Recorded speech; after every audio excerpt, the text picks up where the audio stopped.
Boa noite. Boa noite. Presídio de Aparecida de Goiânia tem nova rebelião hoje. O mesmo em que no primeiro dia do ano, 9 presos foram mortos por rivais. Com o relatório da inspeção em mãos, a ministra Carmen Lúcia, do Supremo, marcou para segunda-feira uma visita à cadeia. Governadores divulgam um manifesto que pede providências contra a crise na segurança pública. Entre os que assinaram o documento está Marconi Perillo, governador de Goiás. Nova ministra do Trabalho é condenada a pagar R$60 mil por dívida trabalhista. Ex-motorista de Cristiane Brasil diz que dirigia para a deputada e os filhos dela por mais de 15 horas por dia, sem registro na carteira.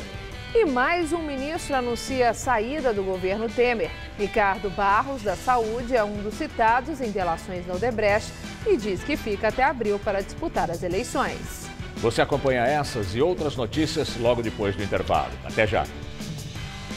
Eu não tenho dúvidas de que quando você estuda, você se aprofunda, você cria novos debates, isso agrega muito no seu dia a dia. Você começa a simular problemas em sala de aula e isso faz toda a diferença. A gente nunca sabe o que vai acontecer no futuro, então quanto mais preparado a gente estiver, melhor. Eu escolhi a Casper Libero pela tradição, pela localização, a Avenida Paulista facilita muito, então eu acho que a Casper tem um nome no mercado, tem uma credibilidade, professores de excelente nível e isso te agrega tanto que é uma satisfação incrível para a gente. Por isso, Casper.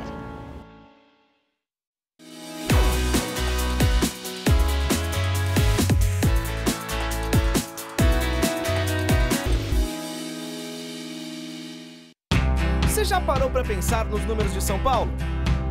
Quanta vida se esconde em seus quilômetros quadrados?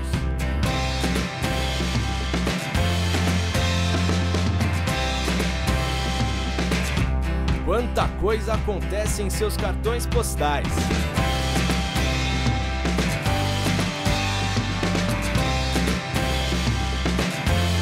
E quantos pequenos detalhes transformam essa cidade num verdadeiro lar?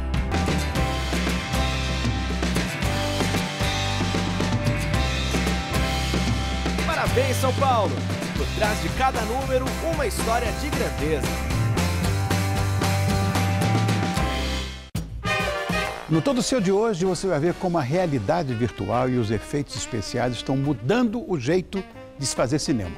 Sérgio Malandro comenta as notícias esquisitas da internet. É o comentário do Malandro. E tem ainda o rock and roll da banda Camisa de Vênus. Eu prefiro ser essa metamorfose ambulante.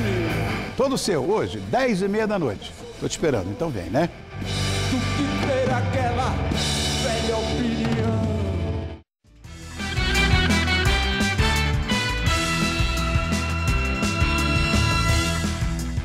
Uma nova rebelião aconteceu hoje no presídio de Aparecida de Goiânia. A situação, segundo a polícia, já foi controlada. A cadeia é a mesma em que 9 presos foram mortos por grupos rivais no primeiro dia do ano. Hoje, 11 presos foram recapturados. Mais de 80 continuam foragidos. A ministra Carmen Lúcia, presidente do Supremo Tribunal Federal, vai visitar a unidade na segunda-feira. O governador de Goiás, Marconi Perillo, do PSDB, também deve ir ao local. O Tribunal de Justiça do Estado divulgou hoje o relatório da inspeção feita por uma comissão na unidade. A previsão é que a ministra Carmen Lúcia se reúna com o governador de Goiás, Marconi Perillo, e depois eles sigam para o complexo penitenciário de Aparecida de Goiânia. O pedido de reunião com o governo do estado partiu de Perillo. Hoje ele afirmou que casos como o de Aparecida de Goiânia podem acontecer a qualquer hora, em qualquer estado, porque com o aumento da população carcerária, a superlotação é agravada e a construção de novas unidades demanda tempo e dinheiro. Segundo o Perillo, Goiás gastou no ano passado R$600 milhões com o sistema prisional. O governador também responsabilizou as facções pela violência nos presídios. O ministro da Defesa, Raul Jungmann, admitiu que o sistema prisional brasileiro está sob o controle de gangues criminosas, mas afirmou que o governo federal não tem nenhuma responsabilidade nos problemas verificados no sistema carcerário dos estados. Marconi Marconi Perillo afirmou ainda que vai seguir o exemplo do Acre e entrar com uma ação na Justiça para pedir o ressarcimento do dinheiro gasto com presos federais que estão no sistema carcerário do Estado. O ministro Jungmann disse a verdade, a responsabilidade é dos Estados, mas não deveria ser, até porque quem abriga os presos que são de responsabilidade da União somos nós, governadores. Com certeza, nós vamos preparar uma ação pedindo ressarcimento em relação ao que o Estado gasta. Nós temos um convênio e nós, com toda boa vontade, assumimos esses presos. Depois de uma determinação da ministra Carmen Lúcia, uma comissão ouviu detentos e funcionários e avaliou as condições da unidade. O parecer divulgado hoje cita uma série de problemas estruturais, como no abastecimento de água, fornecimento de energia e acomodações precárias, e aponta a falta de ações preventivas e a demora no julgamento como agravantes para rebeliões. A partir desta quinta-feira, a Justiça autorizou que os detentos de regime semiaberto com emprego externo sejam dispensados da obrigação de passar as noites no presídio. A rebelião terminou com 9 mortos, 14 feridos e 200 fugas. A maior parte dos presos já foi recapturada. Em um manifesto divulgado hoje, 7 governadores pedem providências urgentes do governo federal para impedir o agravamento da crise da segurança pública no país. O documento foi assinado pelos governadores Marconi Perillo, de Goiás, Rodrigo Hollenberg, do Distrito Federal, Pedro Taques, do Mato Grosso, Reinaldo Azambuja, do Mato Grosso do Sul, Marcelo Miranda, do Tocantins, Confúcio Moura, de Rondônia e Flávio Dino, do Maranhão.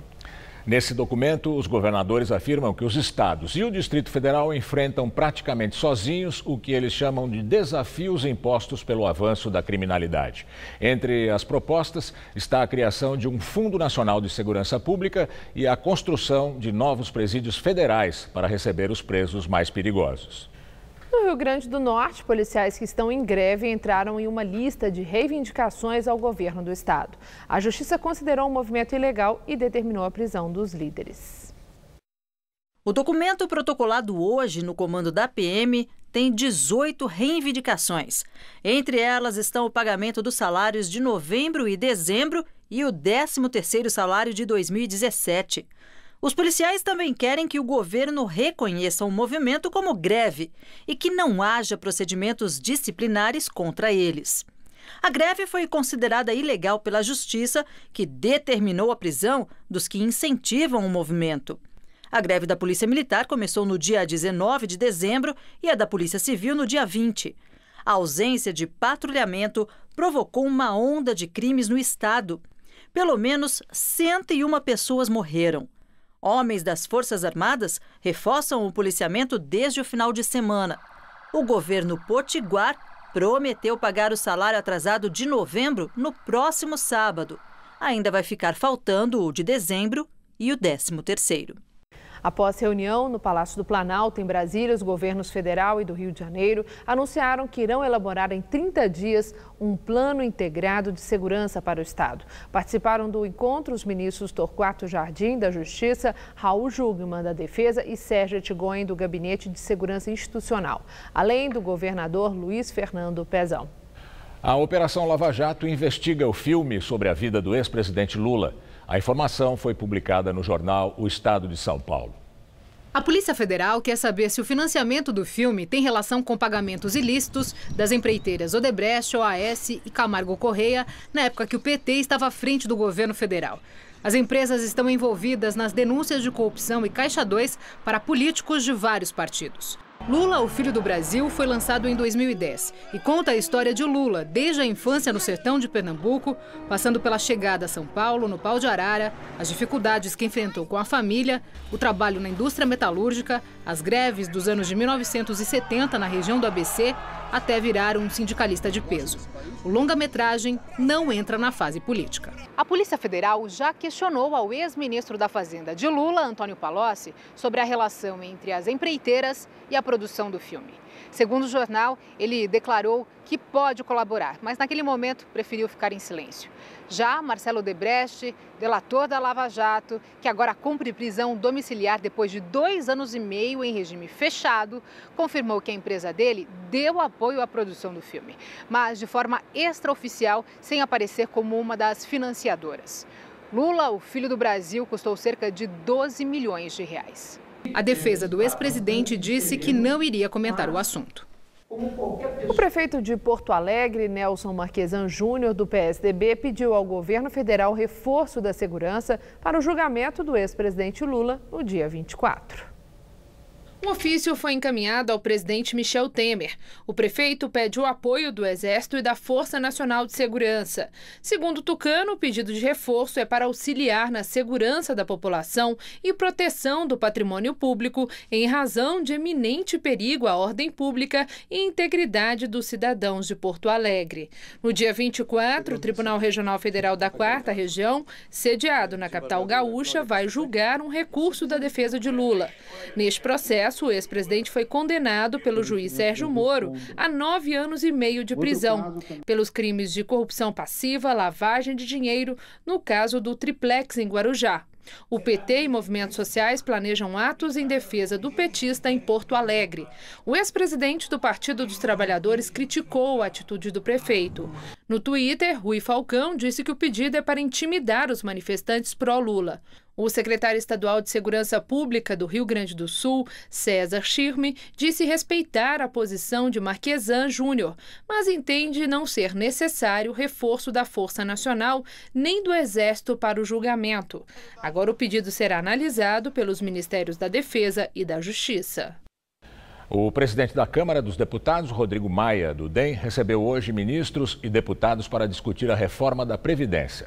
A reunião com os ministros da Fazenda, Henrique Meirelles, e do Planejamento, Diogo Oliveira, durou cerca de 2 horas. A votação da reforma na Câmara está marcada para o dia 19 de fevereiro, mas o presidente da Casa quer começar as discussões sobre a matéria ainda antes do Carnaval. Mais um ministro anuncia que vai deixar o governo Temer. Agora é a vez de Ricardo Barros, da Saúde. Ele é um dos citados nas delações da Odebrecht. Mas a saída dele não será imediata. Barros, que é filiado ao PP, disse que vai tentar um novo mandato de deputado federal pelo Paraná. Se comprometeu a ficar no ministério até quando o presidente Michel Temer quiser, ou no máximo até 7 de abril, que é o prazo limite para que se desliguem do governo os ministros que vão concorrer em 2018. Em um mês, 3 titulares de ministérios já desembarcaram da esplanada.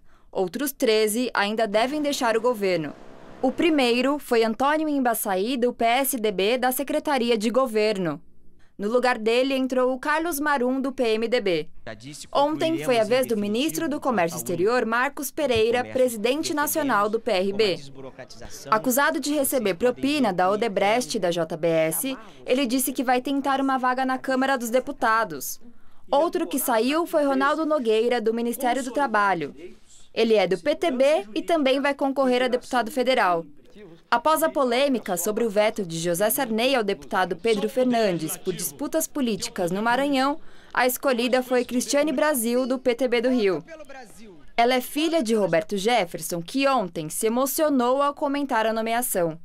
Condenado no mensalão petista e delator do esquema de corrupção no governo Lula, Roberto Jefferson disse que a ida de Cristiane Brasil para a pasta é uma forma de resgate da imagem da família.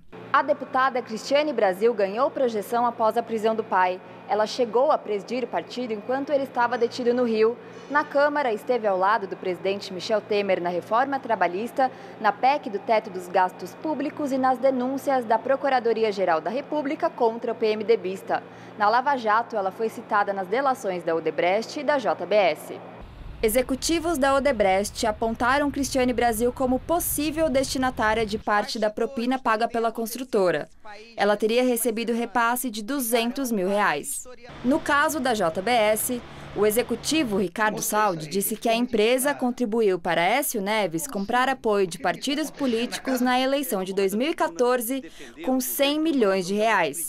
Cristiane seria o canal do PTB que teria levado 20 milhões para aderir à campanha do Tucano.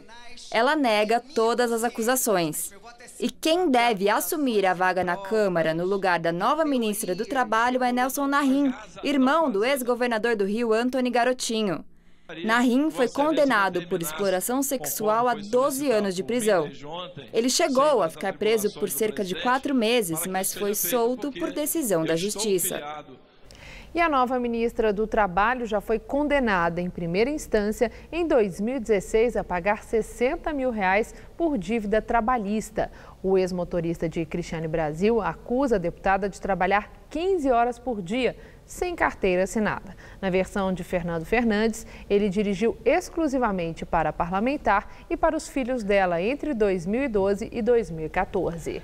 No processo, a defesa de Cristiane diz que o motorista exercia trabalho eventual e não era e nunca foi seu empregado. De acordo com o Tribunal Regional do Trabalho, o mérito do caso já foi julgado e a deputada só pode recorrer agora ao TST do valor da indenização. E agora vamos ao comentário de política com José Neumani Pinto. A saída do ministro da Saúde do cargo tem muitas peculiaridades. A primeira é que ele saiu, mas não saiu. Ele disse que vai sair, mas pode ser até o dia 7 de abril, quando o Temer quiser. A segunda peculiaridade é que ele vai voltar para disputar um cargo para a Câmara dos Deputados. Ele é deputado, quer ser reeleito, e lá ele já deixou claro numa entrevista o que é que ele vai fazer. Ele vai batalhar para aprovar uma lei que contenha a ação da Polícia, do Ministério Público e da Justiça contra os bandidos da política. Ele estará a postos para defender os seus companheiros, todos aqueles que, como ele, são acusados de terem pegado uma graninha na Operação Lava Jato. Vai passar o ano nessa posição, ou seja, contra nós da cidadania, que precisamos que a justiça haja e puna. Ele deixou claro numa entrevista que achou um absurdo Paulo Maluf, que responde à justiça há mais de 40 anos, ter sido preso por uma ordem definitiva do Supremo Tribunal Federal, do ministro Fachin. Ele acha que foi feita uma armadilha contra o Maluf. Agora você imagina o Maluf, que deixou de ser o símbolo de toda a corrupção, depois que foi superado pelo Lula, pelo PT, pela Dilma e pelo Temer, no caso do Mensalão, agora virou o símbolo de que a ditadura militar também tinha corrupção. E isso precisa ser usado didaticamente na campanha eleitoral para o povo esquecer essa história de intervenção militar. Ora, essa. Boa sorte, ministro. Bom, eu voltarei terça-feira direto ao assunto. Em pé! A Justiça Federal converteu a prisão temporária do ex-governador José Melo do PROS em preventiva e decretou a prisão da mulher dele, Edilene Gomes Oliveira. O ex-governador é o principal alvo da Operação Maus Caminhos, que investiga supostos desvios de recursos públicos da área da saúde do Estado. A participação de José Melo, da mulher dele e de ex-secretários no esquema foi identificada por meio de conversas telefônicas interceptadas entre o irmão do ex-governador, Evandro Melo, e Mohamed Mustafa, médico apontado como chefe dos desvios. O ex-governador Sérgio Cabral, do PMDB, é denunciado pela 20ª vez. Agora ele é acusado de cobrar propina em trabalhos feitos pela construtora Oriente. A empresa foi responsável por obras emergenciais em várias cidades do estado do Rio. De acordo com o Ministério Público Federal, pelo menos entre 2010 e 2014, por 6 vezes, Sérgio Cabral pediu e recebeu propinas calculadas, em regra, em 1% do valor das contratações realizadas. Os procuradores apreenderam uma planilha com detalhes dos pagamentos. Também foram denunciados executivos da construtora Oriente, o ex-secretário de Obras Hudson Braga e o suposto operador do esquema de corrupção Wagner Jordão. Sérgio Cabral já foi condenado 4 vezes, num total de 87 anos de cadeia. O presidente Michel Temer deve vir amanhã a São Paulo para uma nova bateria de exames. A imprensa foi avisada com antecedência sobre o exercício matinal de Michel Temer. O presidente disse estar recuperadíssimo da infecção urinária que o deixou de repouso desde o fim do ano. Antes do almoço, Temer sancionou o projeto de lei que prevê o uso de até 15 bilhões de reais do Fundo de Garantia por Tempo de Serviço, o FGTS, para socorrer a Caixa Econômica Federal. A medida vai permitir que o banco reforce o capital para empréstimos habitacionais este ano. Mesmo com a sanção da lei, ainda é necessário que o Tribunal de Contas da União dê seu aval para que o empréstimo seja realizado. Vamos agora ao comentário de política com Denise Campos de Toledo. A Caixa teve de interromper várias vezes no ano passado os financiamentos com recurso do Fundo de Garantia por falta de reservas. Houve a liberação, aquela das contas inativas, como uma forma de governo estimular mais o consumo. Estratégia que deu certo, já que ajudou bastante a alavancar a economia via consumo, mas descapitalizou o fundo, que também sofreu perdas com o desemprego elevado, que reduz depósitos e aumenta os saques. O governo teve agora de garantir esse reforço para viabilizar a retomada dos financiamentos imobiliários, seguindo regras internacionais que estabelecem um determinado nível de recursos próprios para que os bancos possam operar com segurança. Só que a liberação ainda vai ter de ser aprovada pelo TCU para que se descarte qualquer interesse, uso político por trás da operação. Ainda há, sim, muita utilização dos bancos públicos com esse tipo de interesse. O governo impulsionar a economia com a liberação das contas inativas foi positivo. Mas, recentemente, por exemplo, houve uma grande polêmica pelas indicações de que só iria liberar financiamentos para os estados em troca de apoio dos governadores à reforma da Previdência. Depois veio desmentido, mas parece o velho toma lá da cá. Vale lembrar que a utilização de recursos dos bancos públicos nas pedaladas fiscais para encobrir rombos de orçamento levou ao impeachment da presidente Dilma. A situação agora é outra, mas há limites para a atuação do governo. Não se pode admitir qualquer pressão política usando recursos que normalmente devem ser liberados pela Caixa, desde que haja condições financeiras. Do lado do financiamento imobiliário, a liberação do Fundo de Garantia é importante, tanto para os consumidores, já que é uma das linhas mais baratas, como para o setor imobiliário, que continua ensaiando uma recuperação e depende muito do financiamento imobiliário. Boa noite. Na segunda-feira, dia 8, o governo deve divulgar o calendário de saque do PIS/PASEP para idosos. Com a redução da idade mínima para o saque de cotas, o número de beneficiários subiu para 4,5 milhões. No total, eles vão receber 7 bilhões e 800 milhões de reais. Herdeiros e dependentes de cotistas têm direito ao dinheiro. A Caixa Econômica Federal é responsável pelo pagamento dos recursos do PIS, que correspondem a cerca de 70% dos saques. As contas do PASEP, dos servidores públicos, civis ou militares, são administradas pelo Banco do Brasil e correspondem aos outros 30% do total. Depois de vários dias nublados, o paulistano finalmente viu o céu azul nesta quinta-feira. O sol brilhou forte, elevando a temperatura. Vamos aos detalhes da previsão com Luciana Magalhães.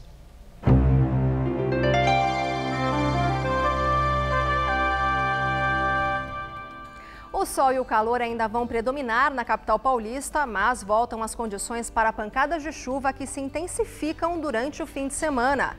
A partir de amanhã, a umidade do ar aumenta novamente e são esperadas pancadas rápidas de chuva que podem ser fortes à tarde e à noite. Tempo abafado, com calor de 28 graus na sexta e também no sábado. Mas no domingo, o tempo fecha, a chuva volta e a temperatura cai para os 25 graus.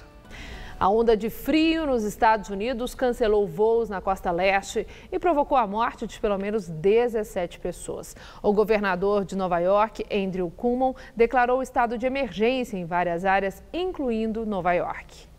A violenta tempestade de inverno já atingiu 13 estados americanos. Os ventos fortes e a neve intensa avançaram sobre o país, fechando escolas e serviços públicos, além de deixar milhares de pessoas sem energia.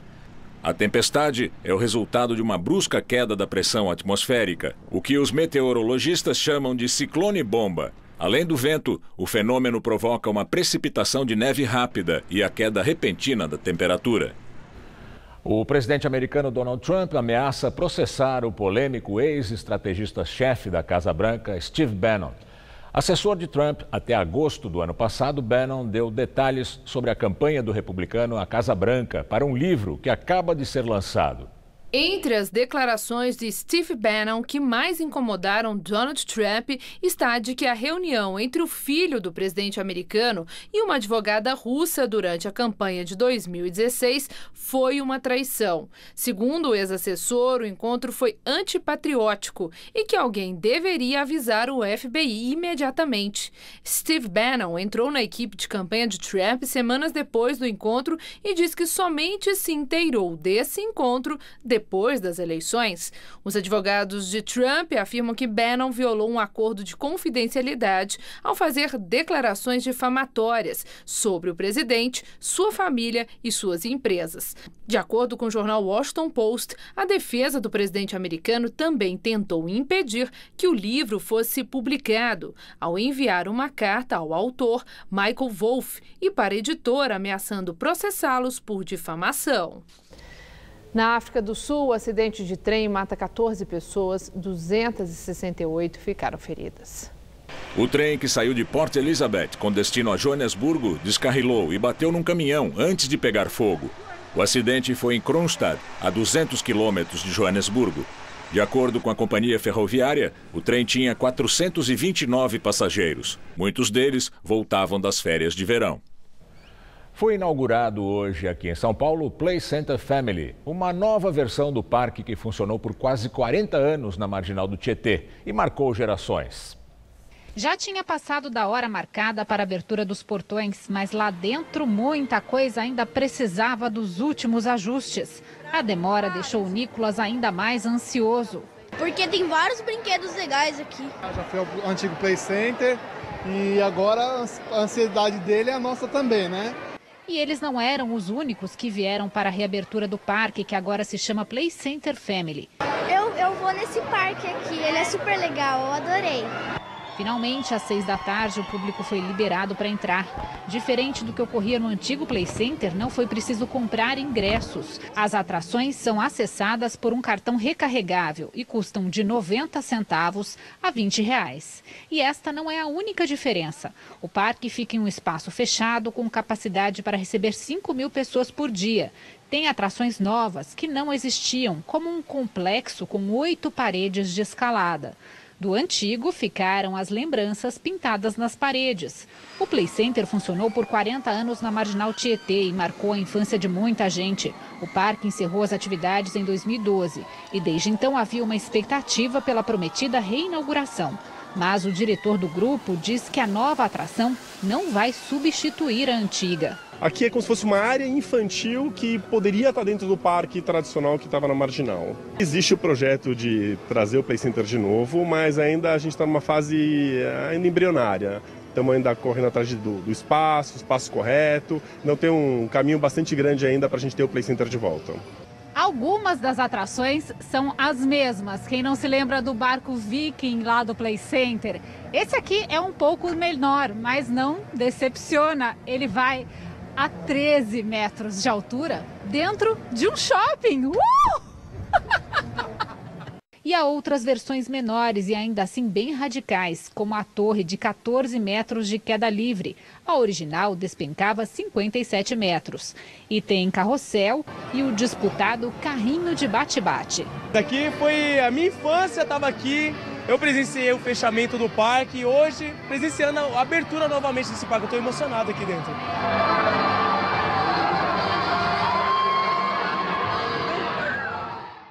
E nós ficamos por aqui. A edição de hoje pode ser vista no site do Jornal da Gazeta. Uma excelente noite para você. Boa noite. Fique agora com Rony Fon no Todo Seu.